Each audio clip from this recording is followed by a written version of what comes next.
Hello, and welcome back to Medical Compliance with Clarissa. I'm Clarissa Benfield, our Global Director and Business Line Leader here at Intertek for our medical group. And today I am joined by Matt Quinn from our Intertek Assuris group. Matt, thank you so much for joining me today. How are you doing? I'm doing great, Clarissa. Good to see you again. Great to see you. So maybe just to kick us off a little bit, you can give a bit of an intro to yourself and tell us about this new brand within Intertek Assuris. Sure. Yeah, I've been with Intertek probably about 16 years now, in various capacities, working with customers, mainly on the operational side and dealing with global regulated substances until about 2 years ago. Like most organizations, we went through a little bit of a shift internally, and we merged our safety, quality, and sustainability teams together under our Assuris brand, which allows me to sort of expand my roles and responsibilities with customers into things like specifically quality natures of sort of QMS type of requirements.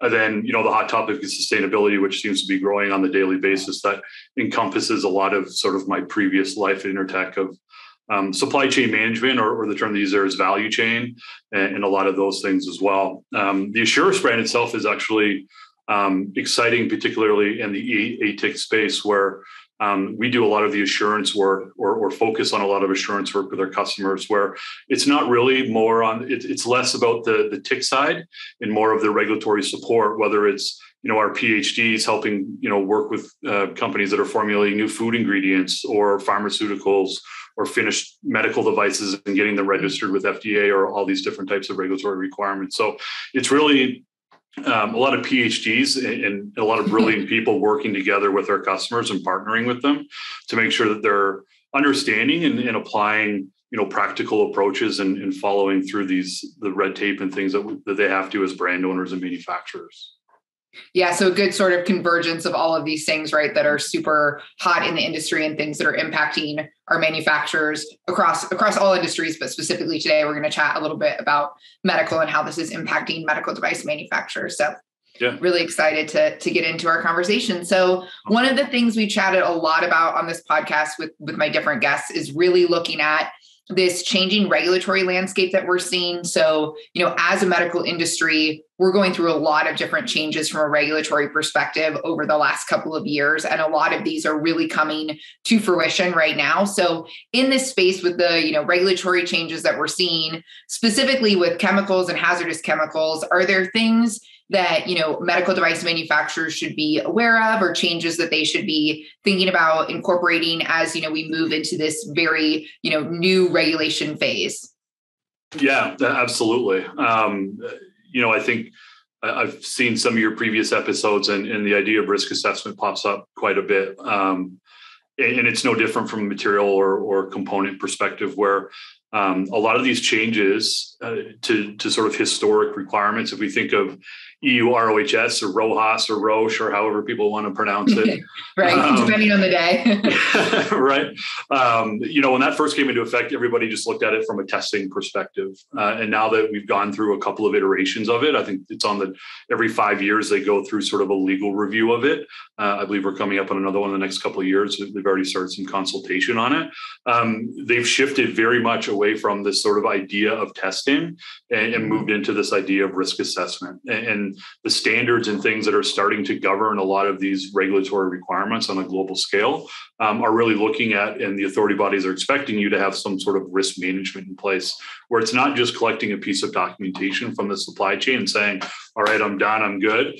It's looking at it in a more science or chemically based area and saying, how much trust do we have in our value chain or supply chain, and what can we do to mitigate that risk, whether it's contractual agreements, whether it's updating quality management systems internally, looking at manufacturing processes. You can go on and on and on, but there's a lot of different mitigation steps in there that help sort of address those areas. And quite frankly, as conducive we are to sort of compliance, there's a lot of these new skill sets that are popping up that companies are struggling to find ways of filling those gaps and holes from a resource perspective.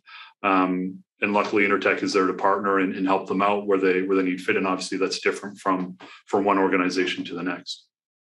Yeah, and I want to dive a little bit more into this idea of the risk assessment, risk management space, right? Because, we're very familiar with the risk management evaluation that manufacturers have to do for safety, for EMC. Right now, we've talked a little bit about, risk management and risk assessment with cybersecurity, right? And having that piece as well. So now you're saying with chemicals, we should be considering this as well as a independent risk assessment outside of our risk management file that we're putting together for safety and EMC. And, how do we approach that process as a manufacturer putting together that information? Sure. And I think, it really starts with an R&D phase, like most things do from a compliance perspective. I think as compliance practitioners, we would love to be engaged in that R&D phase, although that may not always be the reality as companies expand quickly into new markets, gain new customers, those things, you don't have a choice but to be sort of reactive to those requirements. But it really is forcing these compliance processes to be earlier on in the sort of product life cycle. And we're starting to see more and more of that risk management coming and tying into some, a procurement requirement as well, as saying, before this vendor gets onto our AVL or approved vendors list, do they check these following boxes, not only from a compliance perspective, but from a risk perspective as well? So we're starting to see it a lot more in not only procurement requirements, but things like auditing, all those sort of historical things that that we've been involved in helping and supporting brand owners and manufacturers. That's becoming much more prevalent as all of those sort of risk management requirements boil to the top. So a lot of this is not only just, material based, is, does this new plastic or does this new resin or does this, assembly meet the requirements, but it's, how are we going to change our product in the future and making sure that we maintain that business continuity side of things. And the other area, you mentioned sort of the risk assessment from a safety side of things is, EU MDR is a perfect example where, it's been historically sort of the safety side when we look at medical device, but now they're pulling in things like REACH and CLP and all these other substance requirements where it's sort of pulling the lid off, the idea of these things may not have necessarily been in scope or in sort of the spotlight before, but now you can't, properly move forward with your EU MDR requirements without addressing those things in that space. So that risk set is very much being drawn across a number of different requirements within an organization. We're not seeing it just sitting with engineering anymore. It's sitting with R&D, procurement, manufacturing. How do we recall a product? All those sort of fun things that go along with compliance. So it's certainly not going away. We're seeing an increase of it being, baked into a lot of these requirements, and we're going to have to address it as we move forward from an overall process perspective. Yeah, and I think it's interesting. So, right, we're seeing a lot of these regulations being driven out of the EU, right? So you reference EU MDR, which of course everyone in the medical industry is, certainly very familiar with. It's been talked about for many years, right? Now we're kind of past that date and coming to fruition and all of these things. So if I'm a manufacturer, can I look just to the EU MDR to point me to what I need to be doing? Are there other specific regulations or directives or guidances that I need to be following? Really, since we've seen so much of this being driven out of Europe, and then if there's maybe other regulations that we should be following for US, Canada, et cetera, but looking at Europe to start. Yeah, I mean, you're absolutely right. Europe is sort of the driver of all this. EU ROHS, which started my career in this space. Started there. We've seen it expand to UAE and Saudi Arabia and China and Japan and Korea and all these different places, all having their different sort of flavors of it, if you will. So there's different nuances of each of those requirements that allow you to leverage things like EU MDR and your risk assessment for materials into those things. But because of how they're structured, and what I mean by that is sort of different thresholds or even different product scope, there's always sort of that 80-20 rule where you're sort of taking care of 80% of the heavy lifting, but there may be some adjustments or tweaks that you have to do around to address it. One of the other sort of areas that I would say that is out on its own, and luckily there's only one state that has it, but is the California Proposition 65, which we all know there's 1,000 substances on it. It's very highly litigated from a private, the ability to have sort of lawyers and public servants sort signs of in every elevator that say, California right. Prop 65 right. warning, of course. Right. Yes.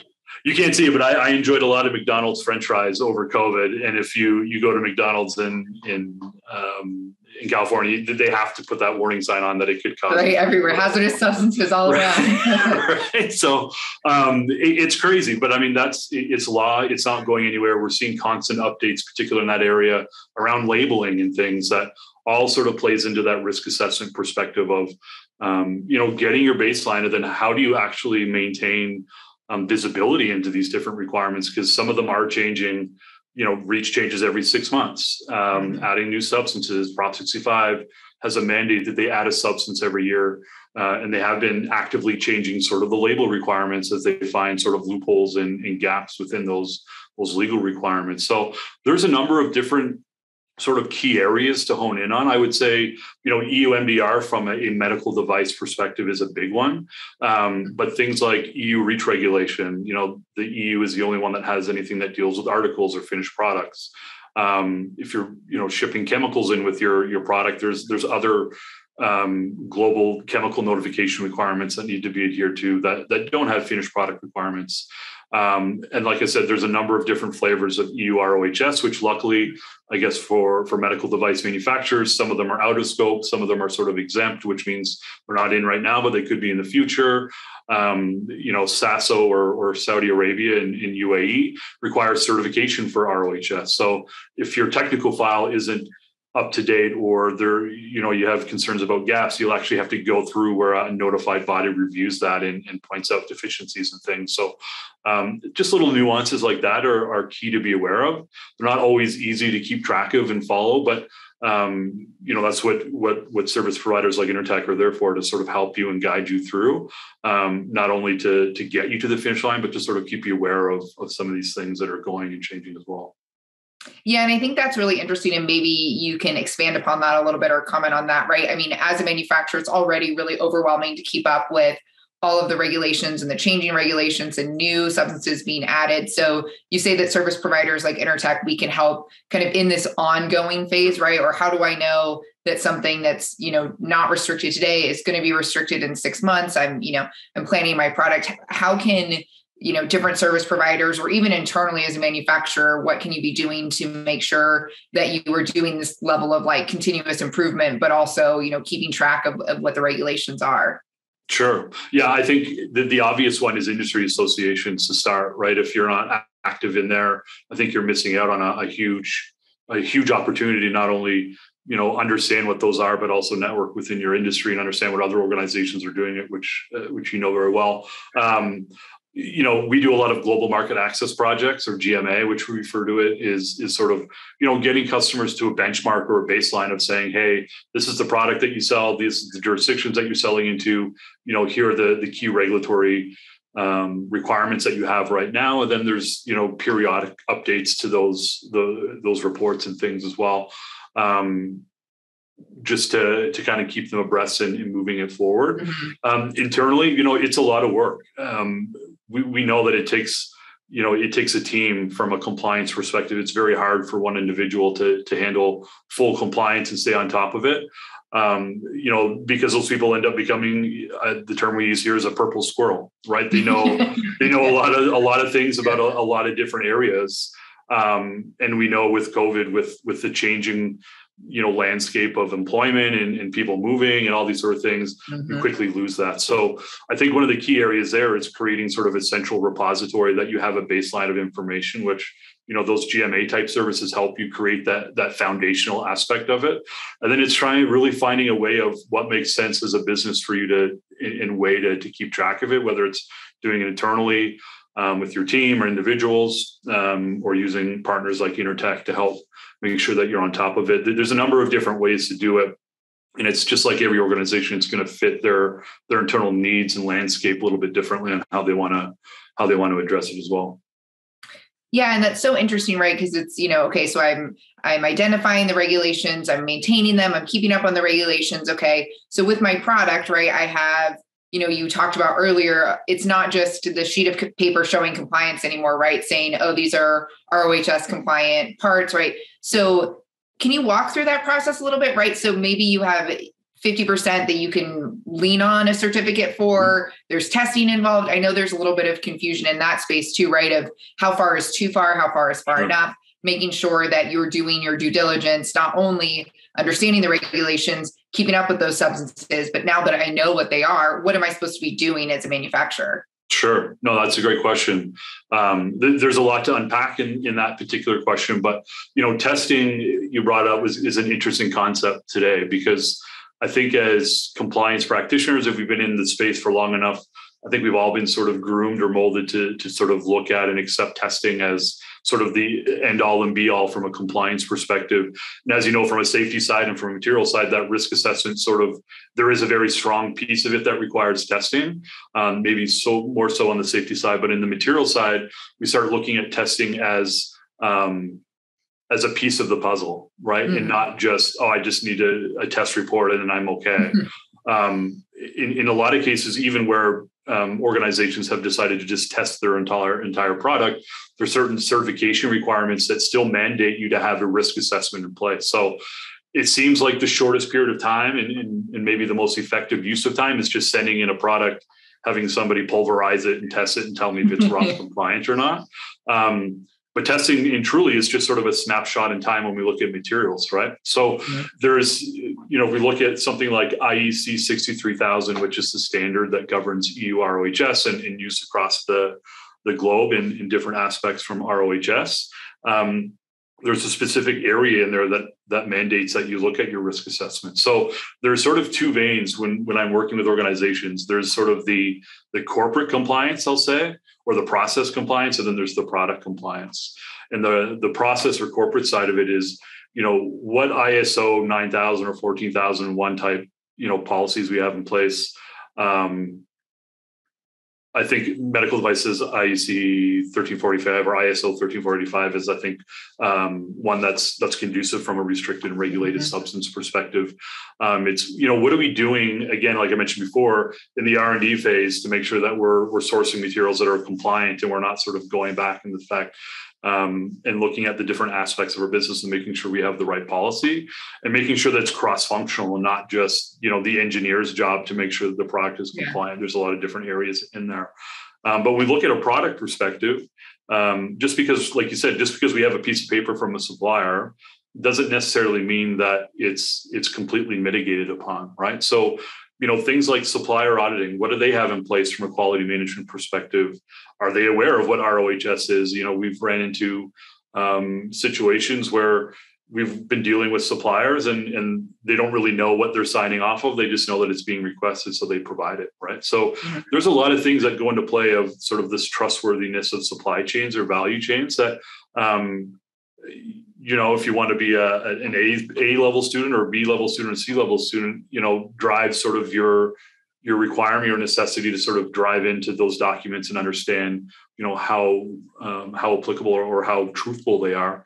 And that falls into sort of your risk assessment. So when we work with our customers, they ultimately get a deliverable that says, yes, we received a statement from a supplier. This is what the statement says, but here's what you're sort of at risk for substance-wise for those materials. And then we could look at risk mitigation plans that sort of close the loops. And not all of them need to be done right away. Some of them, like I mentioned before, are contractual updates, could be ensuring that the next time we audit them that there is a place for regulatory work. So it really is getting into sort of the different levels within product compliance and continuity that is really being pulled across, from a safety to a material to a, sustainability perspective. There's a lot of aspects of sustainability now that look at these different things within an organization, whether it's a governance or an environmental piece of their ESG report that ensures that they have the proper processes and policies in place that are allowing them to be effective. And if they say they're compliant, they're actually compliant, right? If you test the first product off the run and the last one, they're exactly the same. So they're the same results, yeah.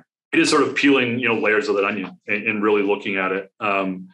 And again, that's going to be different for every organization that is going through this process because they're just different inherently. So, makes our job very interesting. I bet for sure. Yeah. I want to dig a little bit deeper into supply chain, right? And this is almost a taboo word right now, right? With everything with supply chain issues, right? With components and, suppliers having so many issues, and then end manufacturers, right? Really struggling to get the components that they need from suppliers. And this idea of, a tier 1, a tier 2 supplier, tier 3, tier 4, right? So can you talk a little bit, even anecdotally, about, what we're seeing? You mentioned it, right? We sometimes see that there's suppliers or component suppliers that don't have any idea about ROHS. How do we do as a manufacturer, right? Due diligence on our suppliers. And then, how have all of these kind of supply chain issues really started impacting, what we're seeing? Mm-hmm. Yeah, no, that's a great question. I mean, I think when the supply chain issues first started to come about, I think the knee-jerk reaction was, well, I need to simplify my supply chain. If it's too vast and too big, how do I possibly handle it and handle these sort of supply chain issues? When the reality of the answer to that is really diversifying your supply chain and looking at, right, the complete opposite, right? Yeah. And looking at, other suppliers that are maybe having the same supply chain issues, but may have better, more stock that's available. And it really is introducing sort of another layer to that onion that's adding complexity. But it really starts into that relationship, very much from a Intertek partnership perspective is, understanding what the potential risks are. One of the things that we've been doing is sort of the supply chain risk assessment, which is saying, okay, these are the materials that you're sourcing. These are the current known potential issues that are popping up. Whether you're sourcing from, an area that's, that there's often hurricanes or tornadoes or floods or whatever they are, to sourcing things like lithium or cobalt that we know just from a natural minerals perspective is going to become in high demand in the coming future as we move to sort of the EV space and in more sustainable areas. And just being cognizant of that allows you to sort of take a step back and understand sort of where your supply chain's going. And it just allows you to ask the right questions of your suppliers to make sure that they're prepared for that as much as you are. And I think we all hope, I'm a father of two. I always hope that, the teachers and the caregivers of my kids are as diligent with my kids as I am. The reality is they're not, but I think we have to look at our supply chain very much the same way and say, okay, do these suppliers have my best interests in the forefront as much as I do? And I think, we'll find a mixed bag of that, but it's trying to find that right balance in your supply chain of, can we truly trust these people? Do they really understand what they're doing? And when they're signing that compliance document, right, with somebody's name going on the bottom of it, are they really signing for something that's truthful or just to try and get an order in this space? So there's a lot of different, branches that you could go down to of evaluating the supply chain, but it's really getting the nitty gritty of it and understanding sort of what does it look like and where our risks are. And that starts with understanding, the materials that you're using, and then understanding where you're sourcing, those particular materials from, and then getting into the compliance side of it and making sure that they have the same quality management systems that you do in place. And hopefully, they're staying up to date and maintaining it. And it feels like too, you mentioned this earlier, right? A lot of these regulations are driven out of the EU, but we now see other countries that are starting to kind of implement their own regulations. So it feels like even on a supplier level, right, they're starting to become very aware of these regulations because they're being asked for these, types of, demonstrating their compliance from many different people, right? It's not like it was 5-10 years ago where these were newer regulations and you would have, your bin of compliant parts and non-compliant parts, right? We're seeing the regulations really shifting in that way as people, this becomes something that's at the forefront of everybody's mind. Absolutely. It's no longer avoidable, right? I think, we weren't aware response is no longer acceptable as supply chains become more and more global. There'll always be a percentage of a bill of materials or approved vendors list that is local to the US that maybe, or Canada or wherever, that may not necessarily be aware of, the China requirements, but, they typically are understanding and will work with you, but it's, again, understanding your suppliers and understanding what their knowledge is of all these requirements. I probably sound like a broken record, but sort of maintaining that in your supplier agreement, right? Mm-hmm. Making sure that the expectations of them are clearly written there. We've seen customers go as far as looking to us to provide training to suppliers and all those sort of things. So, we're 17 years into sort of ROHS, and we still run into suppliers, mom and pop type shops that mm-hmm. Companies have sort of just built a great partnership and a relationship with and continue to use them that, still aren't aware of them. And that's the reality. But that percentage of your supply chain is much smaller now than it was, say, 5-10 years ago, where sort of ignorance was bliss. And now, because of everything that's going on, it's a very difficult thing to run from, I think. Well, you've given so many good, really nuggets of information. But before we wrap up, I have to ask, right? So you've been in this business a long time. You've seen big manufacturers, small manufacturers, people who really span in that space. What are some common pitfalls, slip-ups that you see, and or recommendations that you would give? And I know you've kind of weaved a lot of those throughout here, but anything as a takeaway that we're seeing a lot of from a slip-ups perspective that people can avoid, or things that people should be doing? Sure. The one thing I'll say is, and we still run into this, is there's a lot of compliance work that sits on someone's laptop and isn't stored in the cloud. Or that's across the board, right? That's right. Not just chemicals, right? And it's crazy that when you come across customers that still do that, and I won't get into too much of that piece of it, you're just sort of taken aback by, somebody left and we no longer have access to, our entire compliance folder or whatever, particularly if they leave disgruntledly. So, my biggest pitfall I'll see is sort of the lack of appreciation of where that information needs to be stored and how it's stored in the process and policies that it needs to follow. Because of that, and because of sort of the hybrid working situation, everything that's even more prevalent today than it was 2 years ago, which is scary. That would be the first thing, is finding sort of a centralized hub or place to store this information, so you're not having to start from scratch and lose all that work. Secondly, I'll say is it is a team effort. Gone are the days where it sits with the last person to show up to the meeting that they're handing out responsibilities to. It really is and truly, a cross-functional company-wide effort where it really stems from, the CEO down to the day-to-day worker bees, right? From an organizational perspective. And like in any role in responsibility, training and education is the best combat of making sure that everybody understands the importance of it, whether it be safety or regulated substances or sustainability or whatever it is. I think that training aspect of it is going to be a huge piece of it going forward, and making sure that everybody understands what role they play and why they're playing that huge role into it. And I think, that sort of combats that idea of losing information from a people perspective and really happening. And I think that affects both small and large organizations.